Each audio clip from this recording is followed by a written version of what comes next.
Chapter 16. In the 17th year of Pekah, the son of Remaliah, Ahaz, the son of Jotham, became king of Judah.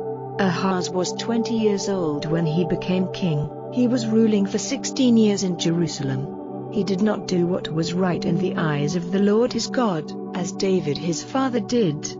But he went in the ways of the kings of Israel, and even made his son go through the fire, copying the disgusting ways of the nations whom the Lord had sent out of the land before the children of Israel. And he made offerings, burning them in the high places and on the hills and under every green tree. Then Rezin, king of Aram, and Pekah, son of Remaliah, king of Israel, came up to Jerusalem to make war, and they made an attack on Ahaz, shutting him in, but were not able to overcome him. At that time the king of Edom got Elath back for Edom, and sent the Jews out of Elath, and the Edomites came back to Elath where they are living to this day. So Ahaz sent representatives to Tiglath-Pileser, king of Assyria, saying, I am your servant and your son. Come to my help against the kings of Aram and Israel who have taken up arms against me. And Ahaz took the silver and gold which were in the house of the Lord and in the king's storehouse, and sent them as an offering to the king of Assyria. And the king of Assyria, in answer to his request, went up against Damascus and took it, and took its people away as prisoners to Kir, and put Rezin to death.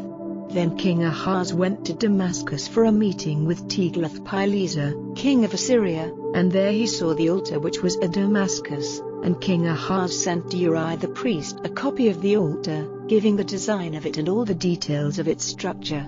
And from the copy King Ahaz sent from Damascus, Uriah made an altar and had it ready by the time King Ahaz came back from Damascus. And when the king came from Damascus, he saw the altar, and he went up on it and made an offering on it. He made his burnt offering and his meal offering and his drink offering there, draining out the blood of his peace offerings on the altar. And the brass altar, which was before the Lord, he took from the front of the house, from between his altar and the house of the Lord, and put it on the north side of his altar. And King Ahaz gave orders to Uriah the priest, saying, Make the morning burnt offering and the evening meal offering and the king's burnt offering and meal offering, with the burnt offerings of all the people and their meal offerings and drink offerings, on the great altar, and put on it all the blood of the burnt offerings and of the beasts which are offered. But the brass altar will be for my use to get directions from the Lord. So Uriah the priest did everything as the king said, and King Ahaz took off the sides of the wheeled bases, and took down the great water vessel from off the brass oxen which were under it, and put it on a floor of stone, the house of the Lord, because of the king of Assyria. Now the rest of the things which Ahaz did, are they not recorded in the book of the history of the kings of Judah? And Ahaz went to rest with his fathers, and was put into the earth with his fathers in the town of David, and Hezekiah his son became king in his place.